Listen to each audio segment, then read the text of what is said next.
Hello everyone, and welcome to the 8th broadcast of the Armco News Network.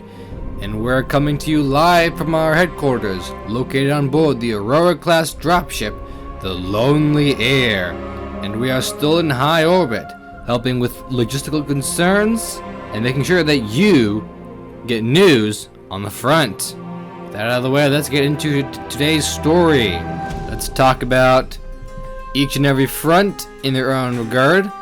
However, due to the nature of combat, we won't be talking about the ones that have seen actual combat. We will be avoiding most areas, maybe they have not seen any combat since. And of course, we do have some major news, which we will get into when it's time. Let's get into today's stories, shall we? First off, the enemy reinforcements, which were previously engaged with allied forces, are still moving in. Additionally, they are being engaged by our forces. Dragons, Wasps, and Vulcan would successfully take out a tank and truck unit, which will hopefully divert some hostiles from that. Additionally, some makeshift defenses have been put up by Fires and Warforge, with Tempest and Kodiak holding the area and preparing to engage a large amount of tanks and infantry. On the other side, we have more tanks and infantry, even some heavy transports moving in. Bomber squadrons, Sierra, Draken, and Bricklayers would successfully bomb some of these tanks. Same goes for Norton. Cloud would end up successfully engaging a VTOL squadron that was moving in. We do have other squadrons that are heading home to rearm, like Red Cracker, Azazel, and Ragnarok. The one very noticeable thing that happened down south near Crow's Nest would be that our captain, who is commanding the Ghosts of Raspberries, would successfully get those pilots to stand down seemingly minutes after they were engaged in a pitched dogfight. Force already coming in, they already have landed safely, though noticeably it seems our captain was able to convince them to stand down thanks to, well, pizza. Yes, we have confirmed that there has been a big pizza party at Crow's Nest. It seems that the captain was somehow able to find a pizzeria that was still technically open, and he spent a bunch of money to buy over 100 pizzas for not just the pilots, but for everyone's at the Crow's Nest and nearby. Must have been really great for the artillery guys, as they were casually shelling the incoming hostile forces while being able to munch down on some pizza while they were at it. It's been very nice for those guys. Moving on a bit further north, another defensive line has been established as Telkin, Steel Lodge, Ixon's Brawlers, Spatha, Tinman, Bonesaw, Fallen Prayers, and Supremus have taken into some newly built trenches. Trashbag, Saints, Abbasi with 4th Sal, and Riggs Rags have also went up to ensure the defensive line holds. Moving on to the VTOL base, combat is still going on over there.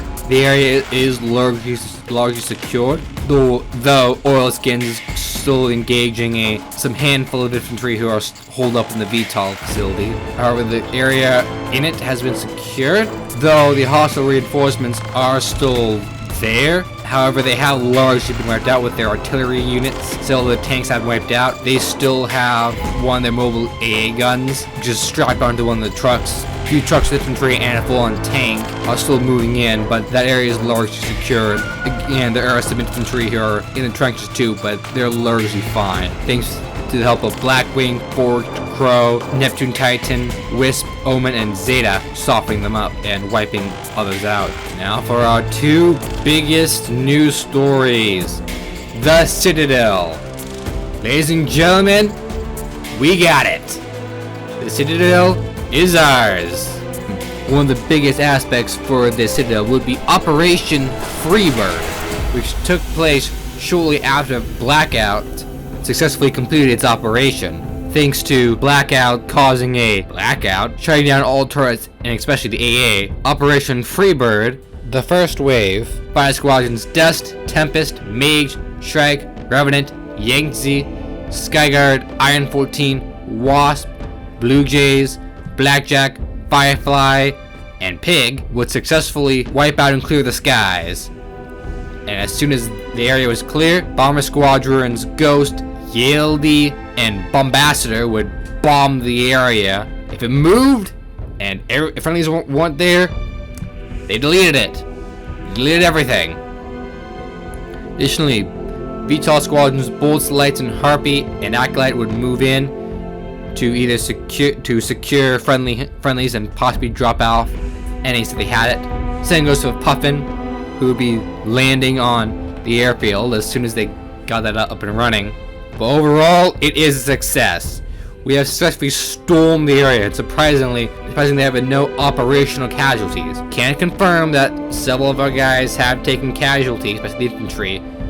However, none of them have been operationally wiped out and are still technically in operation. Regardless, they have succeeded in securing the entire citadel. AO is clear, sky is clear, everything is great. Everything is green. And ladies and gentlemen, we got him. We got Yos. Our boys would successfully storm the citadel and pull that guy straight out of his cave. We don't have a lot of reports from exactly the state of Yos, but I imagine that he was terrified. Serves that guy right. It's not over yet. It would be the research lab we found. Yeah, we have gotten reports about it, and it's not pretty. I'm just gonna go out and say it. I was right. I knew there was gonna be some kind of bugs there, and I was right. Bugs have been confirmed, and it's not pretty. We have confirmed reports of giant bugs. They may very well be mutant bugs, but we have confirmed that they are there. What's more, they did wipe out Looksmad, as Looksmad will be eaten alive by horde of these bugs, but our guys would successfully pull out. Additionally, covering fire from our other guys, Steelstorm, Kodiak, and Roadkill, would successfully help stem the tide while our guys are starting to bolt out to the VTOLs. Lemmings, Seven, Hild, and Ghoststar are already there preparing to help them escape, because let's face it, yeah, it's bad, and hopefully, if all goes well, we can stop bombarding that area to Kingdom Come once we clear that area.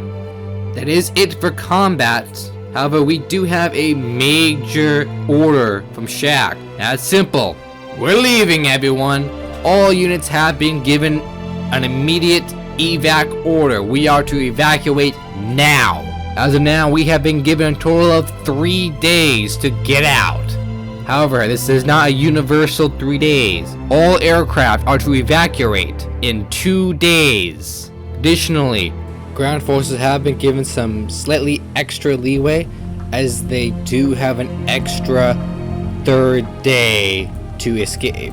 But they're not to expect any aircraft to pull them out. As such, it's highly recommended that you find a transport to get out. With that said, if you're a ground pounder, it's highly recommended that you find a VTOL or aircraft to get you out of here. We're leaving.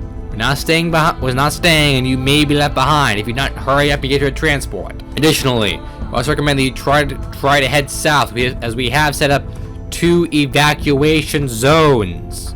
As such, if you can't make it to those 2 areas, try to make it down south. You have 3 days to get down south. Our aircraft that's on the air will try to give some cover. Any aircraft that's on the air may try to give cover for the first day, but do not expect them to hold out second day. They are pulling back. And with that, I would like to thank everyone for once again tuning in to the Armco News Network. We're doing our best to provide you breaking news updates on our currently ongoing operation. Here's hoping we all get out in one piece. Thank you, everyone, and goodbye.